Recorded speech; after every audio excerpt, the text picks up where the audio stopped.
Thank you so much for tuning in to Mom Jeans, trying to fit into motherhood.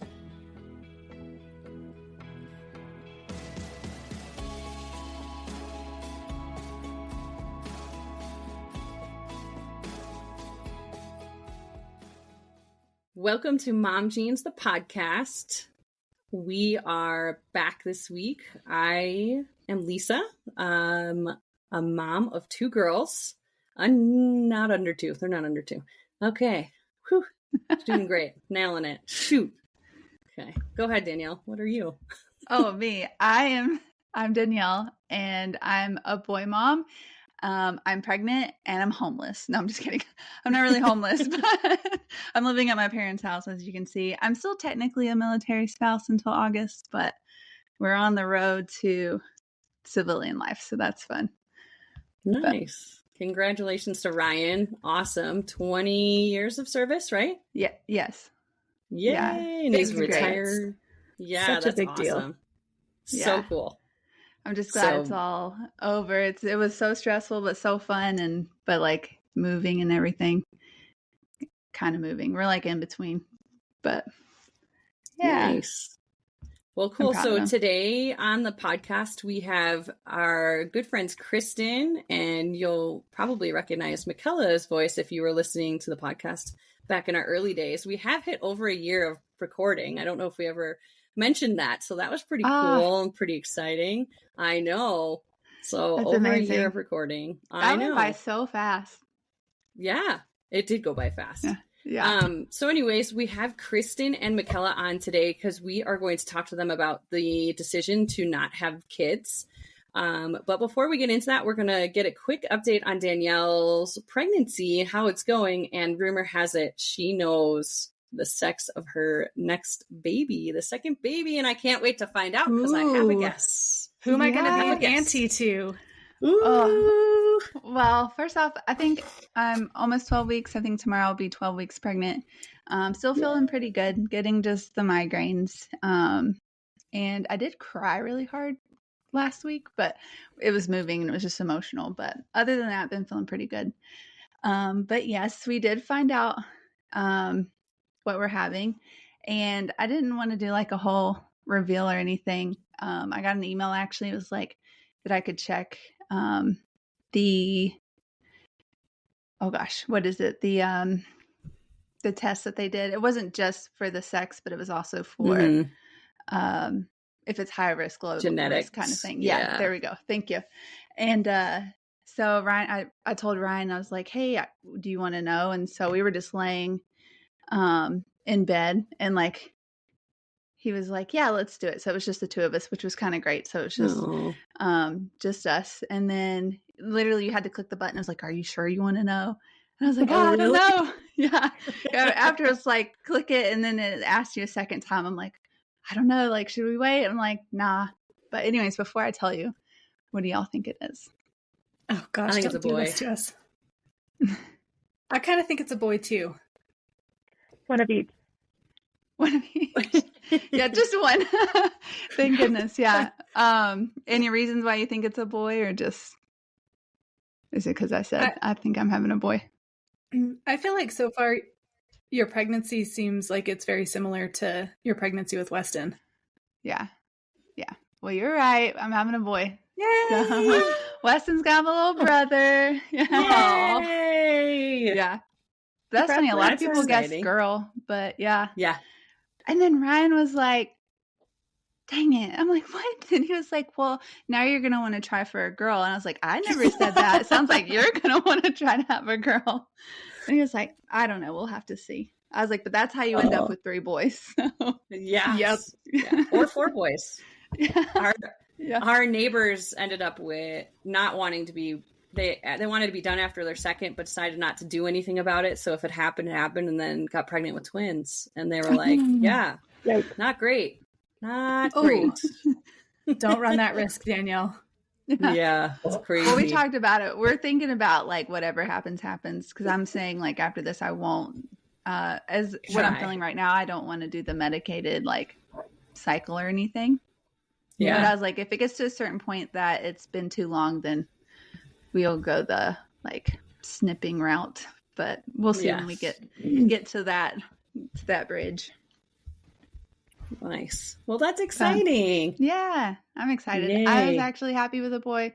So I already know what to expect. And but then I also think about like my friends that have just boys and how crazy their lives are and like chaotic, but it's going to be great.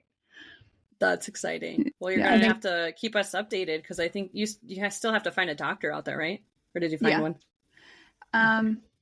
Kind of, not really. But okay. I have an appointment, but I think I'm going to switch to a different provider. So, and then here it's kind of like you go to, it's not like one doctor, you go to the, right. Like the this place is called, and and then you see want. Whoever. That's how it is here too. Yeah. I think you guys having 2 boys makes perfect sense. Yeah. I don't know. I feel like you guys are built for it. Yeah, yes. I think so. Yeah, Ryan really thought he wanted a girl, and I was like, girls are great until they hit puberty, and because I just remember me and my sister, it's like, yeah, I don't know, like I think I'm just cool with boys, but that surprises me. I would be considering that he only has a brother. I thought that he maybe would have been really excited to know that Weston could potentially have the same relationship that him and Bryce have. But I think a lot of, I can't speak for a lot of people, but I think a lot of guys do dream about having a daughter, like a little daughter that looks up to him and like adores him. And that makes sense. We can get Brandon on then and ask him what he thinks about it. That daddy-daughter connection is real. Mm-hmm. And then him just talking to his friends that have daughters and just talking about like how they feel differently with their daughter than they do their boys. And I think that's kind of like they were talking it up. And so he kind of got excited for that. But yeah, he's like, I'm happy. And like, are you? No, he's good. Do you remember after I had Aubrey, it was like a while, like 2 months of me being like, man, I'm never going to have a boy. And I always pictured myself to have one of each. And now I'm like, oh, I can't imagine having a boy. I'm so glad I have 2 girls. I'm so glad. Well, and could you imagine not having Aubrey? No, she is like, that's the other way to look at it. They're totally different kids. And it's so fun to do, to be with. We had a Mickella date last week with the girls. So Mickella came out with us downtown and she picked all the places we were going to go. It was awesome. And Hannah just adored her. She adores Mickella, Miss Kella. No. She talks about her all the time. It's really sweet. So yeah. I adore her. Well, I'm excited for you. Yeah, I'm excited too. Thank Congratulations. Thank you. All right. Well, let's jump into it. So this is, it's always interesting to me because there was a time in my life where I did not picture having kids. And then when I met Brandon, it kind of like, we both kind of shifted our opinions on having kids and wanted to have kids together.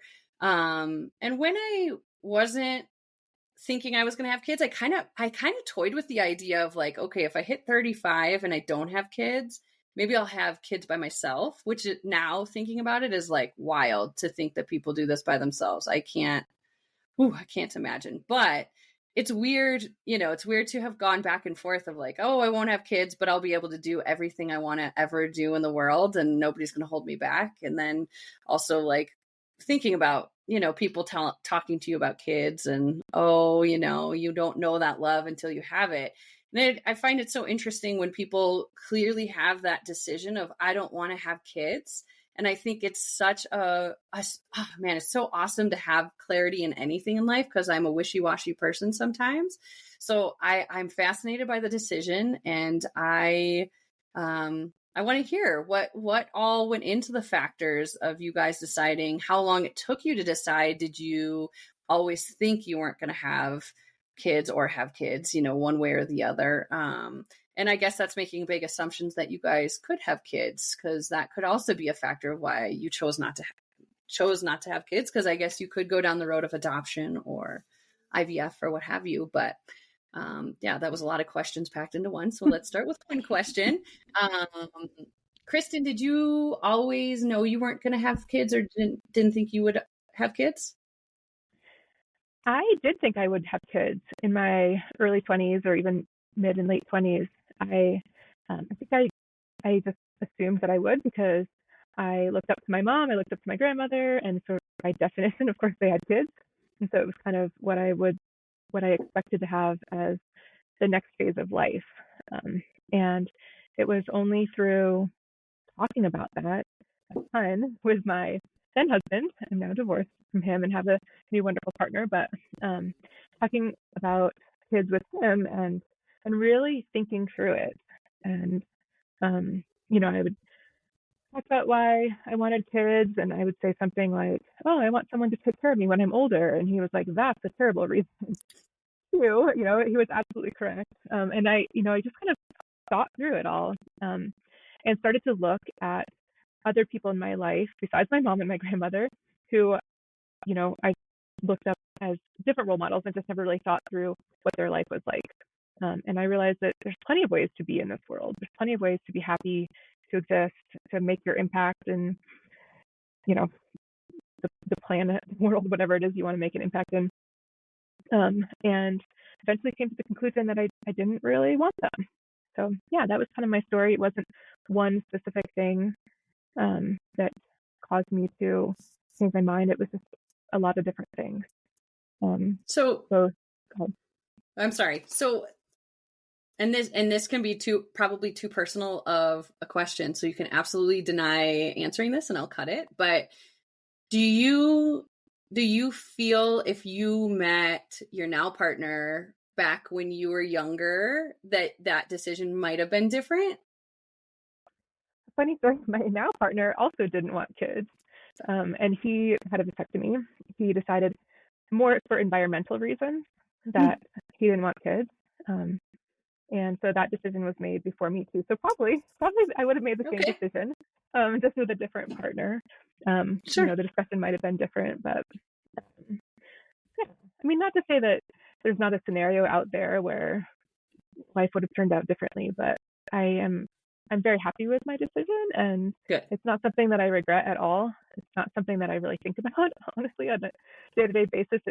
It takes up exactly 0 brain cells on any given day, whether I think about, oh, I should have had kids or not. So, yeah, I think it was the right decision for me. That's awesome. Mickella? First of all, Lisa, I have to say that I love that you said that you are wishy-washy sometimes. That was perfect. Yes. I feel like I have a similar history, I guess, to Kristen of when I was younger. I'll even go back to like my teens. I was certain that when I graduated from high school, I was going to go to college. And then I was going to graduate from college and I was going to start working and I was going to find a husband. We were going to get married and have kids. And I never questioned that. I thought that was normal. I thought that's what most people did. And I was fine with that.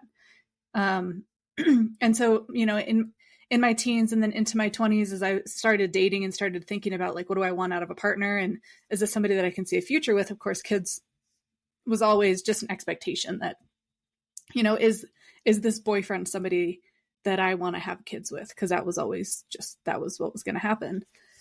And I had dated guys before my husband that had we stuck together, we probably would have had kids because I knew that they really wanted it. And at that point in my life, I was, I guess, on board to have kids. I didn't question it, I guess, really is what it came down to.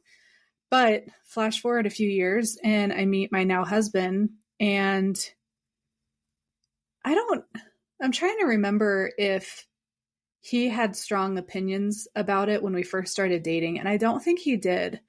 I think by the time we started dating, we were like mid-20s. We were both really trying to make a name for ourselves in our careers and figure out what we wanted to do. And so kids was kind of not off the table, but it just wasn't a priority. And so we would constantly check in with each other like, hey, this is a big topic. And obviously this relationship is going somewhere. So, we need to make sure that we're on the same page about this kid thing, or at least talk about it. And so it's one of those conversation topics that we would bring up every few months or, twice a year, maybe. And I feel like every single time one of us would bring it up, both of our responses were like, maybe not. We'll see.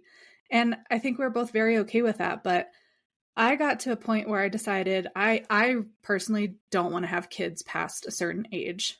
And I was approaching that age. And so it became more of a, okay, let's actually shit or get off the pot here. Let's make a decision. And we need to be okay with it. And it got to the point where we just kind of both decided, no, that's not the path that we want to go down. If it happened, we would be having kids. But if it was up to us, we had decided no. And I think one thing that really worked for me, or that was really eye-opening for me, is I did sort of a mental exercise to say, okay, what would scare me more tomorrow?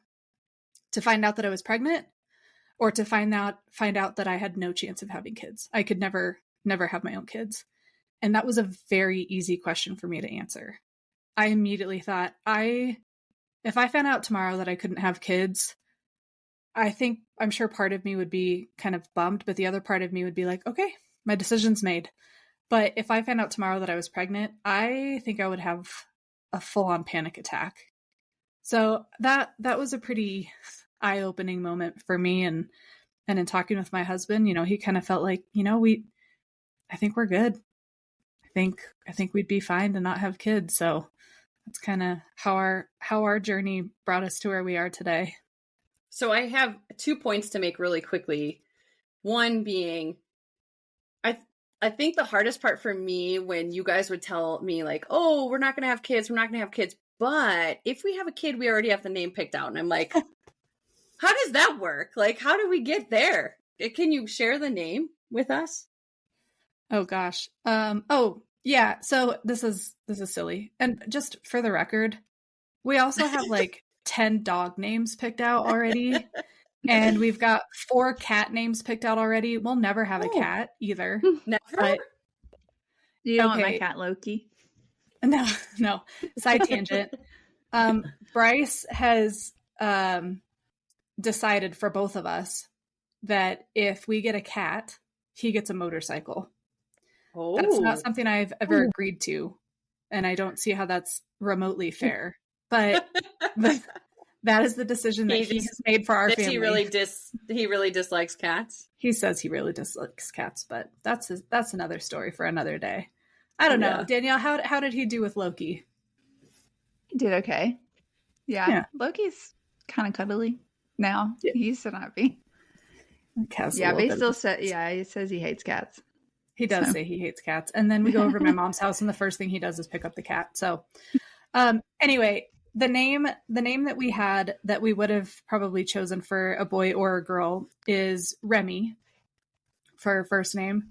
When we lived in Washington, we would go to a AAA hockey league, if you will. I don't know what it's called for hockey. That's terrible. We had season tickets for like 4 years.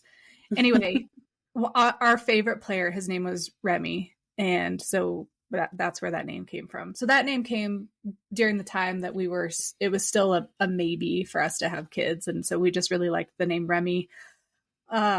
Middle name would have been a debate. If we were to have a boy, Bryce was set on the middle name being Theophilus. Yep. Remy Theophilus. So I don't know. You can put that in whatever column you think is appropriate for reasons to or to not have a kid. But to me, that would have been a really hard fight for me, and I don't know if I would want to do that to a kid. So yeah, Remy Theophilus. If anybody steals it, just let me know. Let me know how that kid's life turns out. Give her credit. Yes. So my next question is, Danielle, I know you had some opinions when you found out that Bryce and Mickella decided not to have kids. Yeah, well, I kept them to myself, obviously. No, I'm just kidding. But obviously, I was very happy. I looked at her and I was like, I'm glad that you guys like made this decision and you don't like have to stress about it. And, that's awesome that you could come to this conclusion. But also then I told her, I was like, but listen, when you first told me that, I had like a physical response, like emotional. Well, one, I was upset because Ryan knew for months. He's like, oh yeah, I thought I told you. I'm like, no. So I found out. And we had been drinking, so of course I'm a little emotional. But I got all teary-eyed and like lump in my throat, and I was just like, I'm really happy for you guys, but then I was like, I'm also sad, you know, that Weston won't really have like cousins. And she's like, how often do you hang out with your cousins? I'm like, okay, I get that. Touche. I do have one really good cousin, Brittany, who like I talk to at least like once a week. But it just kind of made me sad, but totally get it. And obviously it's not my decision, and it's I don't know. I don't know why I felt that way, I guess cuz it's pretty permanent, but also like I'm happy for you guys, if that makes sense. Can I be sad and happy at the same time? That's kind of how I felt. But I think so. Yeah. But yeah, I don't know. Just because I mean, I know that everyone has told you this before, and it's not helpful when people say this, but you guys would be great parents. But you're like a great aunt and uncle, and so that's awesome. And you do, like you said, you get to spend all the time with the kids, but then you get to send them home after, and then have your peace and quiet. So I get and it. A clean house. Yeah. What? That's true. What's that like? Right. That's a great segue to one of my questions of how do you guys feel when people say you would be good parents? Like, do you take an offense to that? Like, oh, you should have been parents, like people putting their opinions on you? Or do you kind of say, oh, thank you, that's very sweet of you to say, but no? I want to hear Kristen's. You want to start, Mickella, since you just got this comment? Okay. No, I know I said it, but I was just saying what I said at the moment. But I obviously know it's like not helpful. Just like, yeah. For me, I don't take offense. I think it's said in the spirit of a compliment. So, I kind of agree with them. Like, I would have been a good mom. I had a great mom, and so I learned from her. I think she was wonderful. I think I probably would have been a good mom. I'm a caregiver personality. I think I would have been, I would have gotten a lot of enjoyment out of it. But I don't know. I think it doesn't really. It's just like saying like, oh, you would have been. You made a really good dinner or something. Oh, it doesn't really change my mind on what I wanted. It's just a compliment. Like, oh, you would have looked good in that dress. I don't know, something like that. It doesn't really hit anywhere that makes me think twice about my decision, I think. Good. Right. Like you have really good qualities, if that makes sense. Yeah. Like, thanks. Hey. Yeah, you might look good in the dress, but you might be uncomfortable, right? And so I think that's what it comes down to is, how does it make you feel? Yeah, it definitely doesn't make me think twice about my decision. I think it's said from a spirit of complimenting someone, but it's also in some ways maybe a lack of, how do I say this? A lack of ability to think about someone else's life, a lack of ability to think of a different way of being in the world. I don't feel like I'm a lesser person because I'm not a mom. I'm still doing good things in this world. I still feel like I have a really fulfilling life.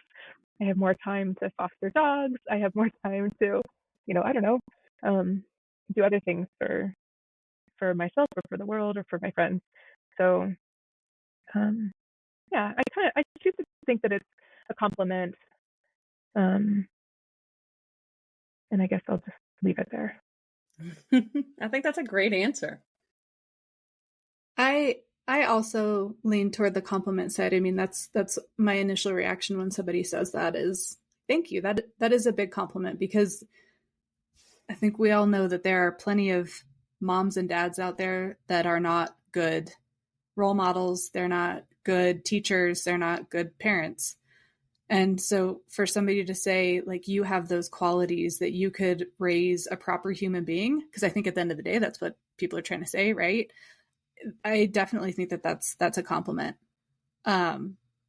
However, I have more than once felt like it was sort of a backhanded compliment of like, you and Bryce would make really great parents, and because you've made the decision to not have kids, you're bad people for that, for not using that quality, for not using that potential skill, for not giving a child that experience to have you guys as parents. And I don't know that that's been the intention of what's been said, but I have kind of felt that edge to it more than once. So, yeah. I do think I was one of those people that did that to you, or like probably made you feel that way because I was so persistent on it. And after I had Hannah, I think I told you that there was an Instagram that came up and was like, I just want people to be in misery with me as I go through being a mother. And that's not the right reason. And, I think it's been super helpful to be friends with, of the 7 girls in our group, 4 of you don't have kids. And it's been awesome for me as a mom that wants to still have a life outside of my kids, because you guys, if I text you and say, hey, anybody up for a drink tonight? You're like, hell yeah. Like I can do that. Whereas like the mom friends are like, oh God, I got to ask my husband. And, this one's sick today. And this one's really clingy to me. And da, da, da, da. And I'm like, it's right in the middle of bath time. Yeah, exactly. Yeah. And so I think it's been, I think I had a hard time with it in the beginning. Like it's like, Kristen, that was a huge point that you just made to me, that like, just because I don't have kids doesn't mean I'm not doing other things with my life. And I'm not, I'm missing out on all this because I'm not a mom. Like that's not the case at all. And I think, like I'm so envious, Kristen, like, so we have a shared calendar in our friend group, and like seeing all the trips that Kristen and Rob are going on in these last 2-3 years, I'm like, my dream. What? Come on. They're going again to these amazing places. Like, so awesome. And I'm so appreciative now of my friends that don't have kids, and the true decision to have them, because not have them, because I think there was a point that I was like, let's just try and get pregnant and I'm not going to process the thought of like what this means to actually have kids. Let's just get pregnant and figure it out. And that's kind of the way I live my life, and right, wrong, or indifferent. Right. And I do think if I really thought about it, with the depression I went through while I was pregnant, the Mickella, what you were describing of like the terrified fear of having a kid, I went through that, and I had to get a therapist at 6.5 months pregnant. And that is not the time to be like, what did I do? That was not, I should have really thought it through and been fully, truly committed to what I wanted to do. Now I don't regret my girls for 1 second, but it truly changes the course of your life. My relationship with Brandon is completely different than it was. They say that people who don't have kids are a lot happier in their relationships, and, have obviously more money, a lot more fulfilling lives sometimes. And, there's a lot to be said. And, I think it's interesting. So jumping into my next question, sorry, go ahead, Danielle. Well, I just wanted to make a comment real quick. Well, because Mickella, you made me think of it, but I just appreciate like how much energy you and Bryce have for Weston, because Ryan and I are just so tired. So it is nice because when you go, because you guys don't have kids, so it's just like, okay, they have all the energy, and that's how I feel like when his parents come and my parents come, and like my sister, it's like, oh, I could take a break for a second while you play. So, because you're not tired.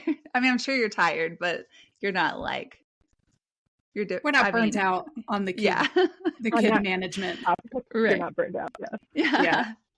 Exactly. And I think that's to Kristen's point of like, we're still contributing to society and to bettering the lives of kids in other ways. And so that's kind of how I think of it, is not only in those situations, like Lisa was talking about our little girls' date last week, not only did I get to interact with Aubrey and Hannah and give them a different experience and go and do new things, but I mean, I'd like to hope that to some degree it also gave Lisa at least a little bit of a break, right? Like the entertainment factor wasn't all on Lisa. Yeah. So it's kind of a win-win. And then I get to hang out and cuddle and run around the store with my shoes off like an idiot and greet everybody at the front door. You know, if I did that without Hannah, I would have looked like a psycho. So. As she was stuffing a million rocks in a dinosaur bag. Yeah, it takes all people. Like some of my, I don't know, closest, like my, how do I say this? I had a lot of aunts growing up, or family friends who didn't have kids. In retrospect, that would play with me, that would take me to science museums, that would do things with me, and it's fun. So I'm maybe not as good with babies as Mickella is, but I think I'll start to shine when your kids get older, and I can do things outside with them and show them, I don't know, introduce them to nature.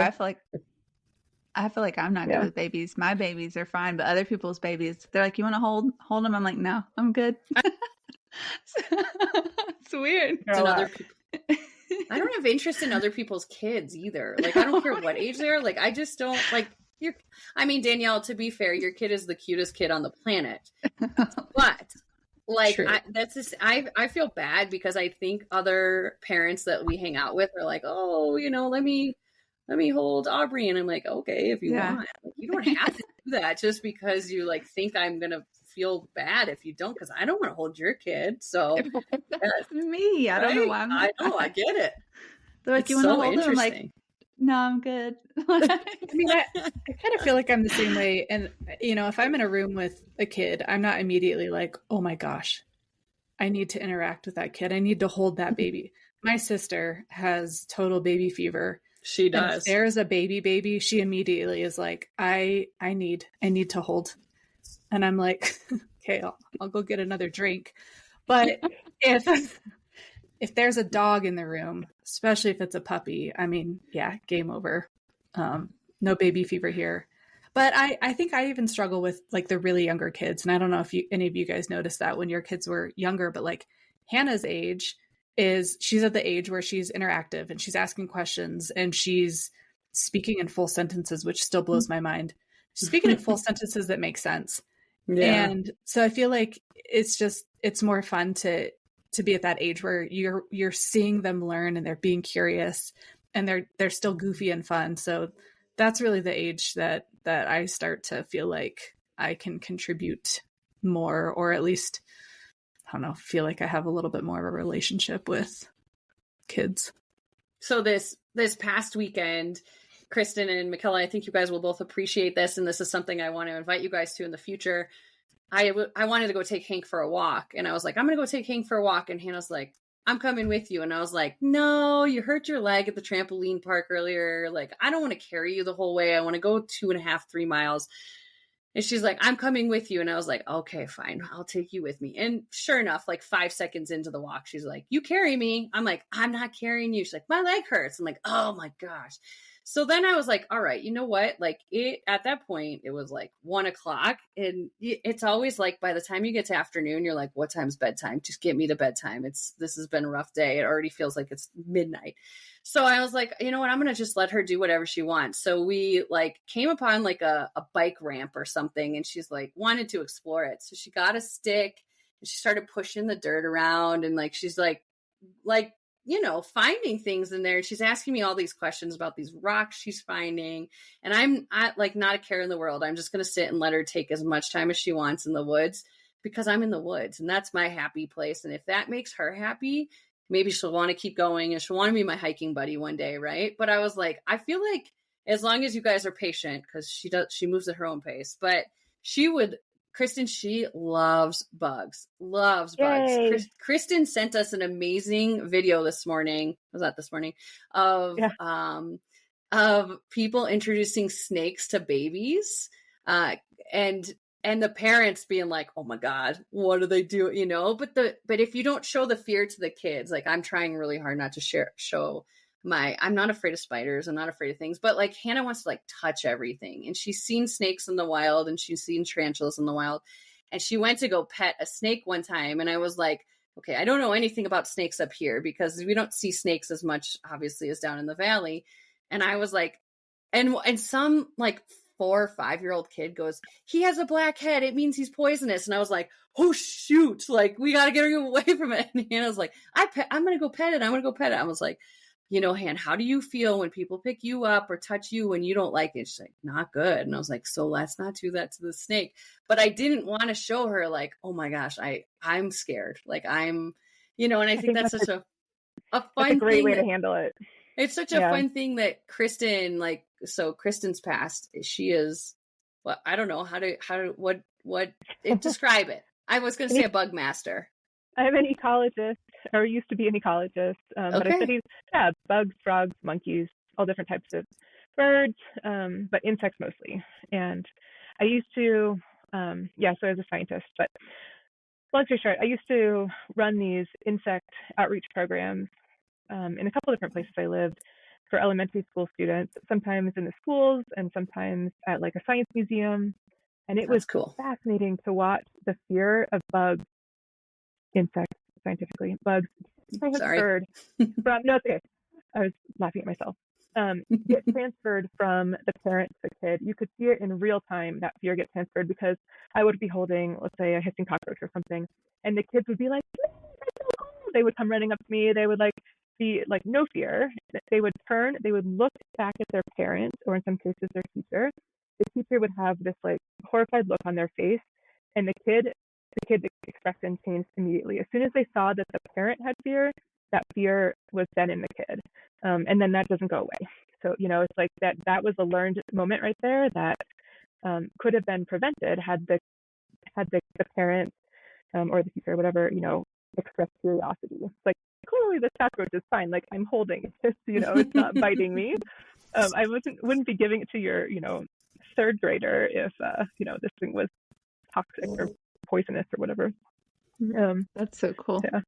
Yeah. And I think that's the exciting thing for me. You know how people fly, move in and out of Flagstaff all the time. But as long as we keep all these people around,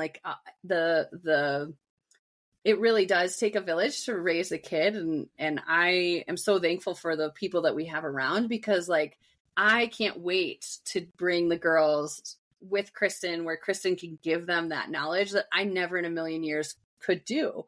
And I think that's really exciting to, as much as you don't want your own kids, it's not like you're like, no, I don't want to teach your kids. I don't want to be around your kids. You guys are so great about, that you don't want to see them every day, which I understand, but if we have a teaching moment, I think they'll love that. And I'm super excited for that. So getting back on track here. Hang on. I have a really important question.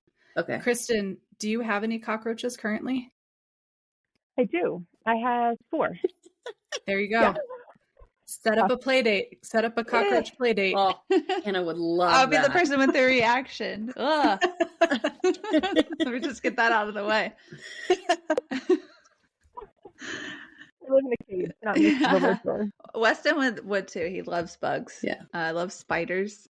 And I like you said, I try not to have a reaction, but cockroaches creep me out the way they move. Okay, so back on topic.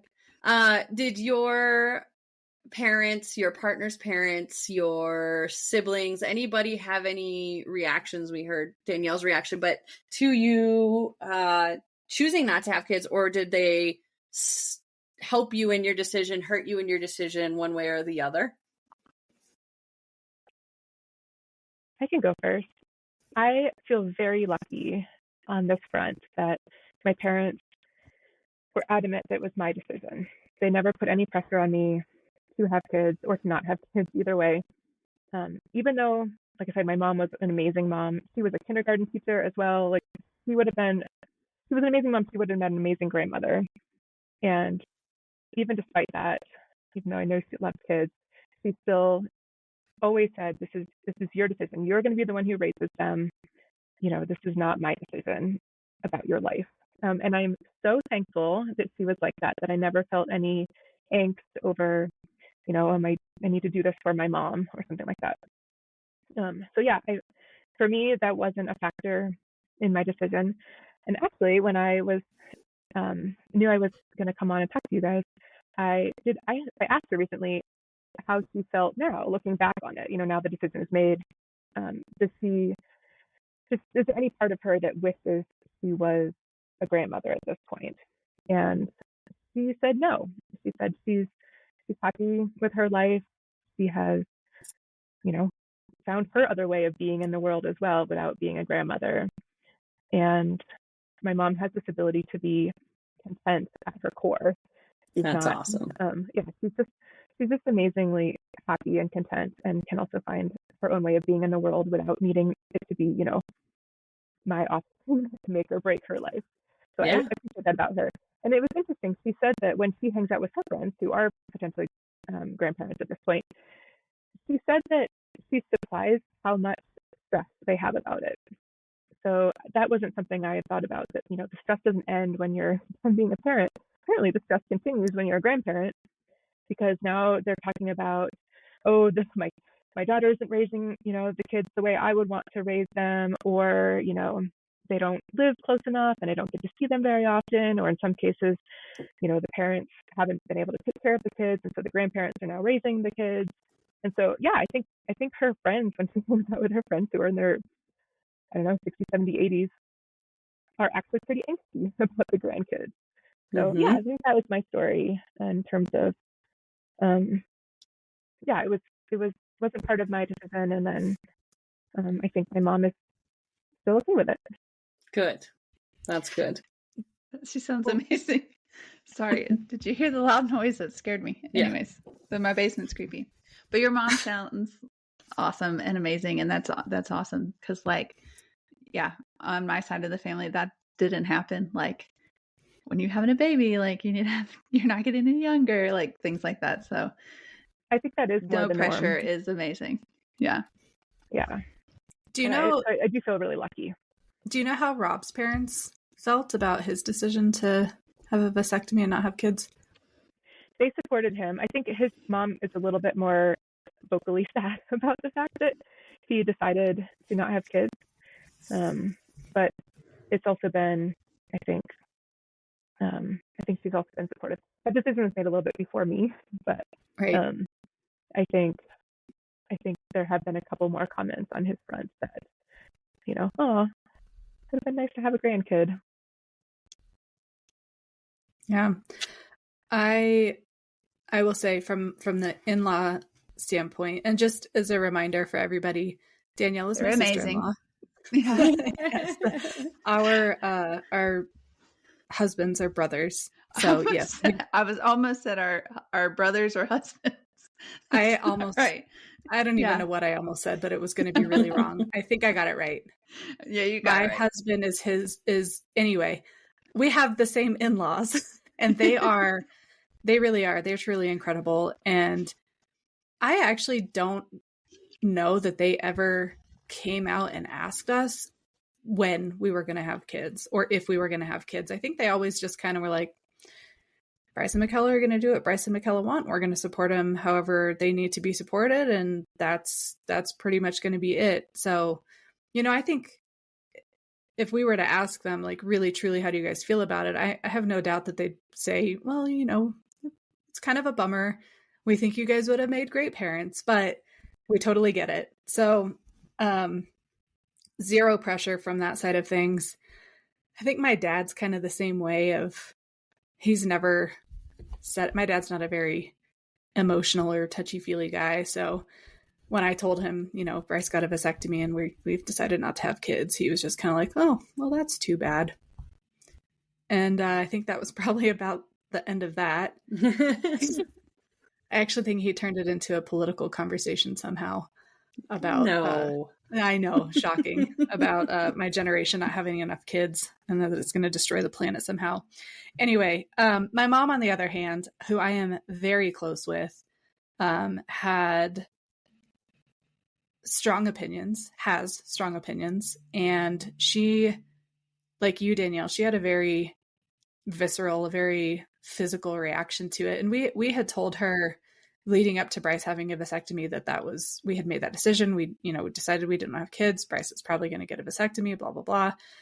And when she found out that he actually had it done, she lost it. She just started bawling, and that was horrible because I felt guilty about a decision that me and my husband made about our future. She knew that that was the path that we were planning to go down, but I think her just hearing those words and knowing like, oh, they really are not going to change their mind at this point, I think really hit her hard. And we had a conversation about it because to me, it made me feel guilty when it should not have, but it also made me feel like she didn't think that we had really made our mind up. Like she was just waiting for us to change our minds. So that didn't feel good for me either, but we've moved past that. It's all good. I think that there's still maybe some hope in the back of her mind that she'll never tell me that his vasectomy will become reversed. Yeah. But, and as far as your question, Lisa, about families influencing the decision to or to not have kids, when I think of why, like the reasons why Bryce and I decided not to have kids, I can't point to any one thing. And I think I said this really early on in the podcast when I was talking about the decision not to have kids. But I have watched my parents go through 3 divorces collectively now. And I do think that probably had some weight to the decision to not have kids. Of nothing's guaranteed.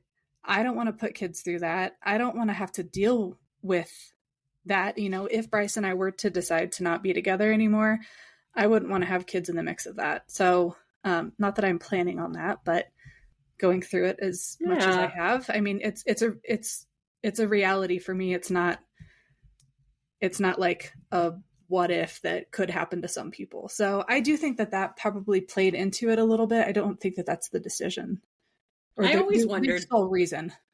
I always wondered that with you. And I think we had that conversation at some point about that, because I do, you know, like I grew up so worried about getting divorced more so than finding somebody to get married to, because I was so afraid of the rejection, because that was like my childhood. I felt like I got rejected a lot, mostly from guys, and guys were the priority, right? It was your body image. I wasn't skinny enough or what have you, right? And it's such an interesting thing to think about putting kids through that, because Mickella, like I know your backstory, and I do think that it's a lot to put kids through a divorce. It's really hard. And no matter the age, I don't think, you know, it's such an interesting thing. I had a friend in high school who her parents waited till she graduated high school to get divorced, but her parents lived miserably, and we all knew they were miserable. Nobody wanted to go to their house because they were so afraid of their parents fighting in front of us. And the day she graduated, they filed for divorce. The day she graduated. Wow. I will say crazy. I am glad my parents didn't wait. Yeah. I am glad that, you know, my mom made that decision for herself. And when I think it was 9-ish when I think it was 7 when they filed for divorce, 9 when it was finalized. That's how nasty it was. It took 2 years for this divorce to get finalized. And I'm glad they didn't wait, because same thing. I mean, and I've had this conversation with people too that have kids or that maybe are, you know, unhappy in a relationship, and it's like, do not stay together for the kids. So many people think that that's the thing to do, and it's like, you can tell when a relationship, you're not being a good mom. Exactly. So you're teaching the kid that, in my opinion, what an unhealthy relationship looks like, but you're flying it under the flag of a healthy relationship or a healthy, happy family. And then, you know, I think one of the most common statements in a divorce when people do decide to get divorced when they're young is they tell the kids, it's not your fault. It's not your fault. Mm. This isn't because of you. But then it's like, if you wait to get divorced until the kid's out of high school, then it's like, well, then it almost does feel like there's some onus on it, right? Like, you guys stayed in this relationship and have been terribly unhappy this whole time because of me. So I don't know. There's no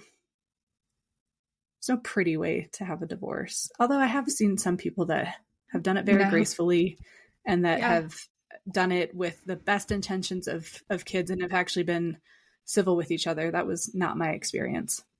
Right. It like can't happen.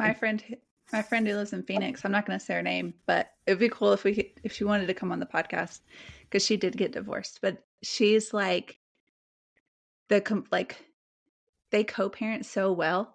They even like during Halloween, they would still get together and like do family like costumes until their son was like, you guys don't have to dress up with me anymore.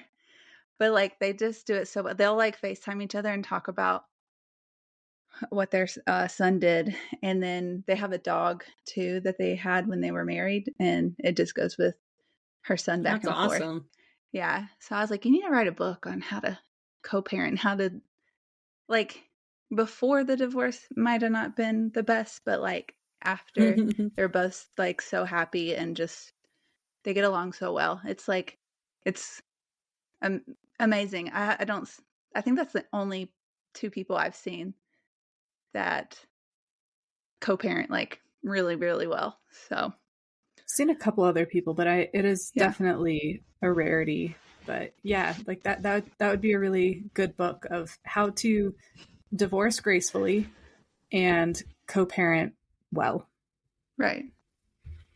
Yeah. I think it'd be interesting. Like it'd be hard for me to not be able to see the girls every day. Like I think I would struggle with that. So I think it would be very, hopefully nothing I ever have to experience, but you know, you never know. You just never know. Mickella, I'm curious, did your sister have anything to say about it? About what part? Yeah, not having kids. Yes. I think she doesn't love the decision either. I mean, I think, you know, my sister and I are also very close. And I think growing up, we always had this idea that we would both have kids around the same age, and they, you know, our kids would grow up and be the closest cousins and best friends, and that we would raise kids together. And it's obviously not how life turned out. So I do think that she's bummed about it, but I think that she lived with Bryce and I for like 4 years. And so I think she got to know our relationship better than probably anybody else on the planet. And so I think that she had an appreciation for, like, they have talked about this very frequently. Like, this has been an ongoing conversation. The decision to not have kids was not made on a whim. And so I think when that decision was final, she had kind of already been involved enough in the conversations to know that it really was probably coming to that. And so even though she was disappointed and saddened by it, I never got a sense of guilt out of her. I think it was more of just like, shoot. Okay. Yeah. All right. Yeah. It's an interesting thing too. Like my brother and I always talked about having kids, and if I had bad kids, I would send them to him because he was a really bad kid, so he'd know how to parent them. You know, and it's like such an interesting thing when you grow up together as siblings and you have these, but really, like you guys have all said, is like you grew up and it was just expected you were going to have kids. Mm-hmm. It wasn't like you had an option, right? Like it's such an interesting thing. And I think one thing that my sister, you know, her initial reaction is like, oh shoot, dang it, you guys aren't going to have kids. Not the cards I would have chosen for you guys, but I get it. But then, you know, right after that is good. You guys are going to be very involved in our kids' lives, assuming that they get the opportunity to have kids. And we're going to take advantage of that. The world is so different for kids these days, and you know, and every generation says that. You know, I'm sure in 80, you know, they're like, you know, the world's going to crap. But you know, I think that's my grandma always said that. The world is so much harder for you guys than it ever was for us. She used to say that to me all the time, and it was like, really? Like, why so? And she would say, well, you guys are, you know, women are expected to have jobs now. We were never expected to do that. Like, my grandma didn't get her license until she was 35 years old. Wow. And reluctantly got it, right? And so many different examples of why she said that. But I do think it's an interesting thing. The social media thing, like, I just keep hoping that they ban it all before the girls are at the age where they can have it. And, you know, like Brandon and I've talked about it. There's a pledge out there of not giving kids cell phones until they're 10. And then there's another one and not giving it to them until they get to high school. And I'm like, I'll sign it. Like, I would love that. I think that is such a detriment to children. Like, I had body image issues and fear of rejection issues, constantly, and I didn't have any of that. And I still, you know, I didn't have any social media or any of those things, and I still had all those issues. I cannot even imagine, you know, it's so hard. It's hard to make these decisions for somebody else, you know. Like I said to Brandon, I think the reason I make the girls so much food for the girls rather than us buying it is because it's the one thing I feel like I can control with them, you know. Like, at least in my house, I know what's coming into my house and what I can provide you. If you go on a play date, I can't even control that, right? Like, parents ask you like, oh, is it okay if I give them this? And it's like, yeah, I guess. Like, I don't really want that though. You know, it's hard to battle the in-laws on that sometimes. Like, when they're still giving them red dye 40 and then they're, you know, giving them like all the stuff that I have read enough about to be like, there's question enough to know I'm not willing to put that risk on my child, but I know that older they get, the less control I get over that. And that's really hard. It's a really hard thing that I never thought about before deciding to have kids, of how this was all going to go. Right. You don't think about all that. You think, oh, I'm going to have a cute little baby. Didn't realize that. Yeah, exactly. A cute little baby is going to be 3 years old and throwing my own parenting back in my face. And it's like, oh boy, this is why, or, you know, the why, you know what, the why, what's the world that we're leaving to the next generation? I need like a Kristen encyclopedia so that you can answer all the stuff that she comes up with. Like, why is the moon moving further away from us when we're moving closer to it? And I'm like, you're freaking 2 years old. Why are you asking me this question? Like, I have no idea. And so then I come home and I'm like, Brandon, why is that happening? And he's like, perspective with the trees. And I'm like, is it? I don't know. Like, this, I don't like this. You can't be 2 years old asking me questions I can't answer already. This isn't going to bode well for me. So, I mean, it's awesome. I love how smart she is. Like, I was trying to teach her yesterday how to say 3 because she says free.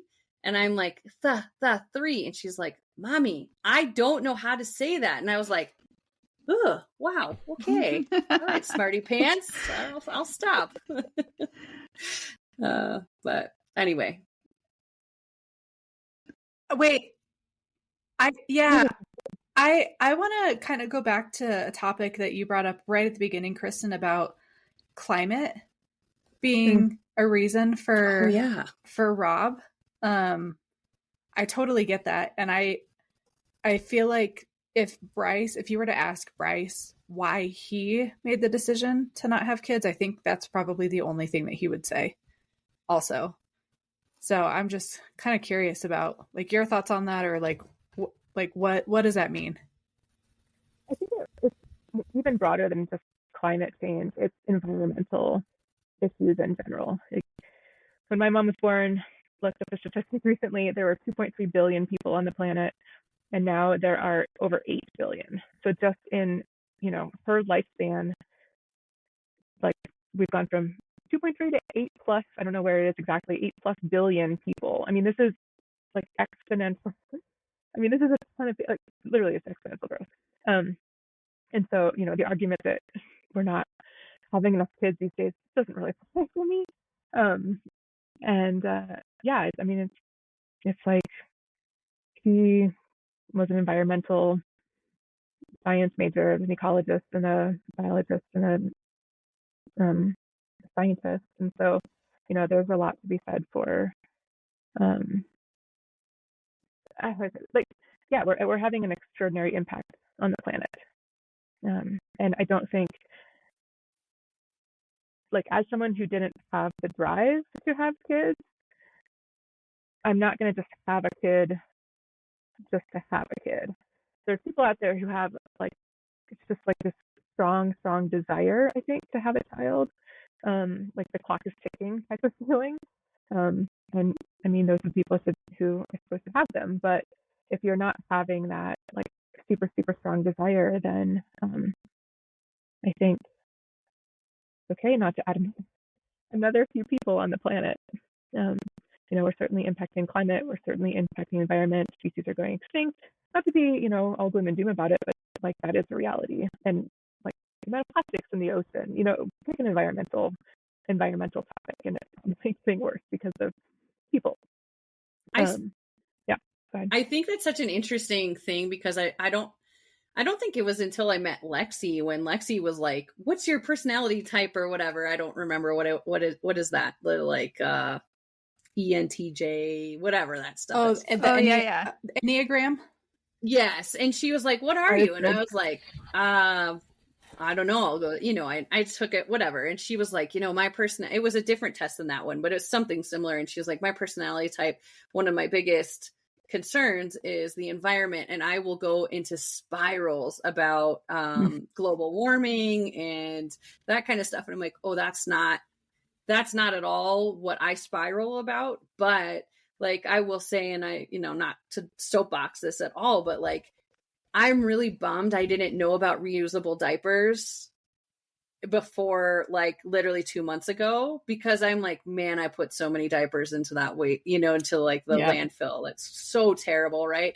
We eliminated paper towels from our house like 6 months ago, and Brandon, like the change for Brandon was like, I hate this. This is terrible. I need paper towels.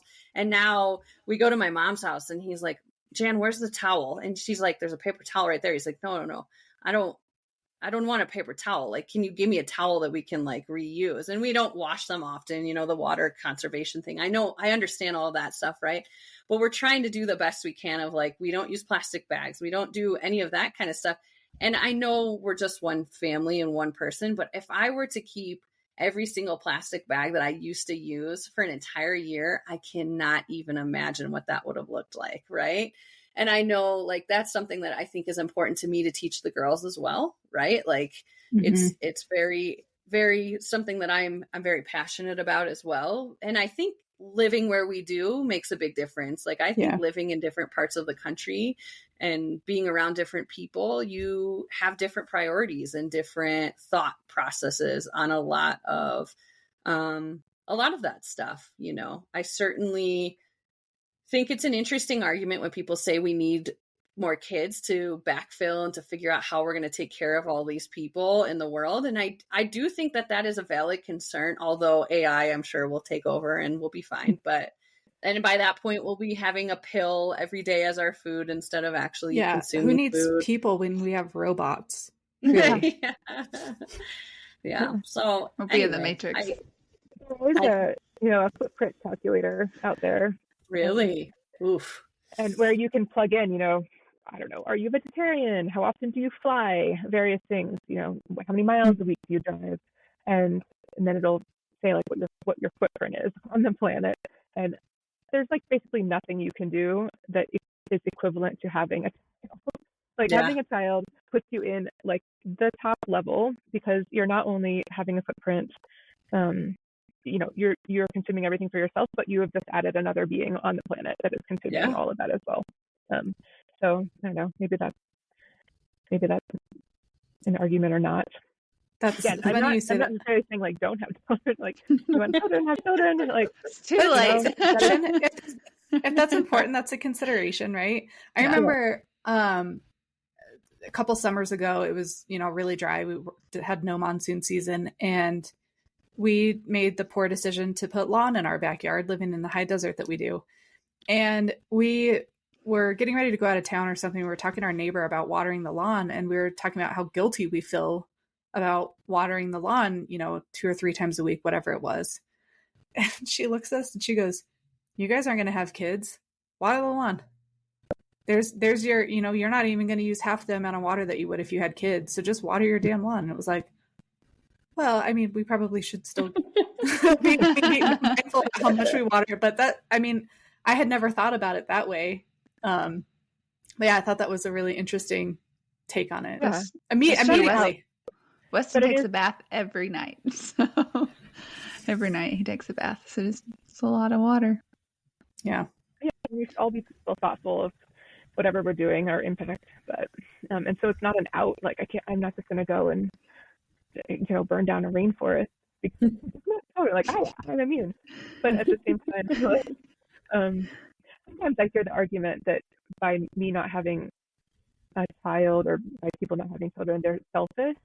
And I also think that's a silly argument too. That's a very silly argument. I feel like it's selfish to bring a child in the world that you didn't or weren't sure that you even wanted. I think that would be more selfish than deciding not to have kids. And there's selfish people who are moms. There's selfish people who are not moms. Like, it's kind of independent in my mind. You can be selfish or not. The only reason, or having a child.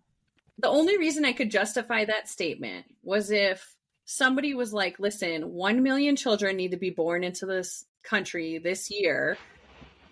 You guys get to choose who get to have those kids. I would say, all right, you good potential moms, let's have you having kids instead of those people that are going to be terrible moms. But this is not the world we live in. So that's like that show. Have you seen that show Silo on Apple TV? They get literally, well, they live in a silo under the ground, but they get lottery for who gets to have kids. And then they'll take out their birth control. And then sometimes they would pretend to take out their birth control and like not. And they would be trying and they're like, oh, it's just not happening for us. But really it's the higher ups were deciding who got to have kids and who didn't. Anyway, so this made me think of that whole spiral, but it's a pretty good show. Thankfully, that's not the world we live in. No, that would be so scary. I mean, no, I don't mean it like not here. Like that, not here. I wouldn't mind there being like an aptitude test for having children. I think that would be fair. I mean, I guess that's not fair to say, like, because you were born into what you were born into, and there's not really much you can control. But there are certain people out there that unfortunately don't treat their children very well, and that makes me very sad. Funny story. I'm going to call it the first date that Kristen and I ever had. I could tell it could get serious. And so I wanted to have the conversation about kids with her. And I asked her if she and Rob had planned to have kids. And she said no. And I, like in butthead, my immediate response was, okay, good. We can be friends. And I meant that in a really nice way, because I had this history of making friends with women and getting really close with them. And then they have kids and then like, poof, they're gone. And I understand, when you're younger, maybe in your 20s, like it's really hard to figure out how to balance growing a career, being in your 20s and having a kid and a family. Like I understand that something's got to give, right? But that had been my experience, and I could tell Kristen and I had the potential to be great friends. And so I didn't want to miss out on that, or I didn't want that to be a potential issue. So I don't know, in hindsight, maybe that was poor taste, but at the very least, it makes for a good story today. It's a great story.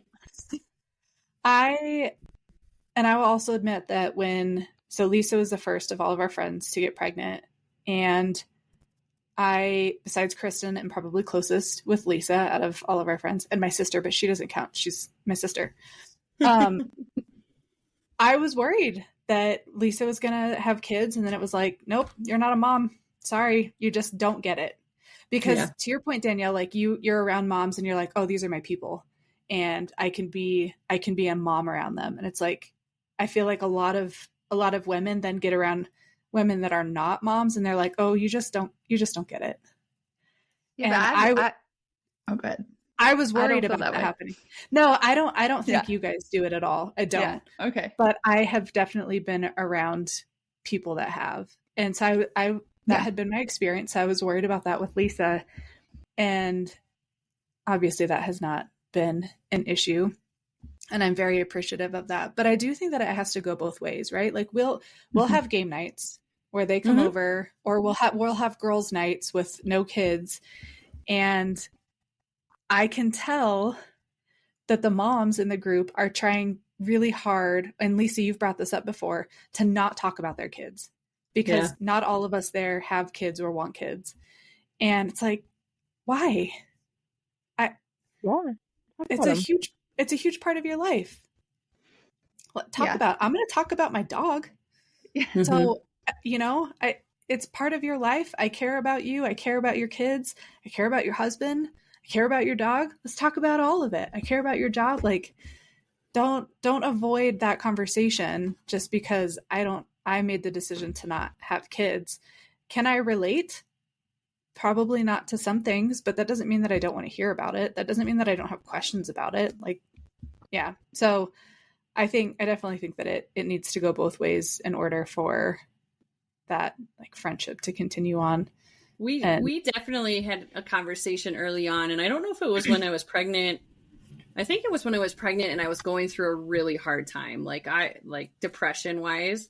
And then I had postpartum depression after, but I remember saying something to Mickella and she's like, "Are you breaking up with me?" And I was like, no, but I feel like you're not going to want to be with me anymore because I have a kid. And we had a very real conversation of like, no, I'm not going to just ditch you because you have a kid. Like, yeah, okay, our lives are going in different ways, but it doesn't mean we have to not be friends anymore. We don't, that I don't like you anymore because you decided to have this little being, it's like, or that we now all of a sudden have nothing in common.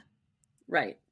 Yeah. Right. And I mean, it's been so awesome. Like, I think when Hannah was born, we had a girls' night like 2 weeks after I had Hannah, and I needed that night so badly. I couldn't even tell you. Like, I think I cried. Like, what did I do to you guys? Like, when I was there, like, I can't believe I did this. Right.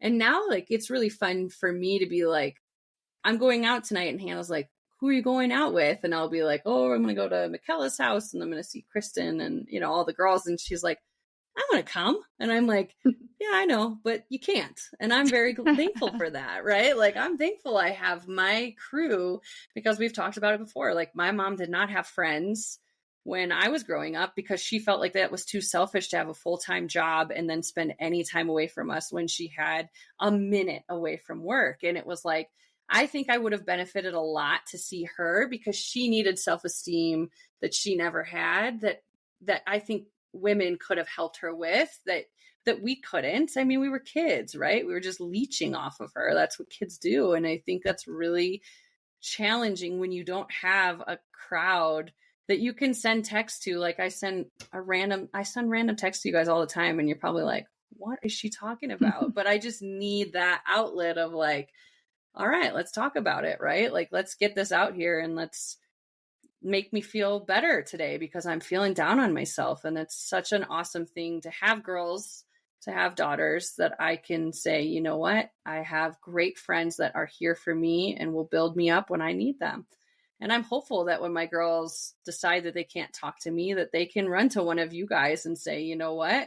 My mom's being crazy and I need you to help me because she's crazy, right? Because I'm sure that is very real and very possible that could happen, and I'm thankful for you all. So, yeah. Yeah. Thanks for not dumping us. Yeah. Thank you. Thanks for not dumping us. Yeah. Yeah. No. Absolutely. And like you said, I do think it's like different because like we're like in our 30s now. And because I remember being like mid-40s. Hello. Oh, well, we're beyond. You have to out yourself. You're basically in your 30s because you don't have kids. They age you fast. Yeah. 45, but I still look 35. Yes. No, so like, I don't know, when I was 20 and I had two friends that got pregnant when we were like all 21, and it was like they were living different lives than me because I was still in college and starting my career. And then even like when I worked with friends who got pregnant and had kids, it's like there were certain questions I didn't ask or like know to ask or, I don't know. I was still hanging out with them, but like it was different. And so then when becoming a mom, I'm like, oh, like this is like, it's like a whole different thing, but it's makes me feel bad that I didn't know, like, oh, I should have asked more, but I'm stumbling over my words. But I will say, like, Mickella, I know that you're really great with asking questions, like way better than me. Like how am I doing? And you're always checking in on Weston. And so like, I really appreciate that. But it's just, yeah, I think now that we're in our 30s, it's like you make quality friends over quantity. And so, yeah. it's just awesome. Again, thank you both for coming on here, because I do think that it's, first of all, a mom podcast. So you're probably like, what do they want to know about not being a mom? But I think it's really awesome. Like when we had Mickella on the podcast in the beginning, people would say to us, I want to hear more from her. I want to know more of why she made that decision. Because we do have people that listen that are still deciding whether they're going to have kids or whether they're going to have their third or fourth kid. And I think you guys make some really great, compelling arguments on that. And I am thankful for you guys being so open and sharing with us all of the points that you did today. So thank you. Yeah. Thank you. Thank you guys. And last thing I want to say is I don't judge people for wanting to have kids. That is your decision just as much as it's my decision to not have kids. So just because I feel one way doesn't mean that I think that the other way is wrong or bad or inconsiderate or whatever. So that's awesome. Like Danielle can be sad and happy about my decision at the same time. I think both can be true. So kudos to all the moms out there and all the people that have made the decision to bring children into this world. I thought your closing thing was going to be, don't die. I don't want 15 kids. Also, don't die. I really don't want to raise 15 kids. Thank you. And that wraps up another episode of Mom Jeans, trying to fit into motherhood. Thank you again so much for listening to us. And if you enjoyed this podcast, please consider giving us 5 stars so other mothers out there like you can find us and listen. If you would like, you could follow us on any of our socials at Mom Jeans, the podcast. If you have questions, would like to send us your birth story, or give us suggestions or things that you would like to hear, please email us at hello@momjeansthepodcast.com. See you next week.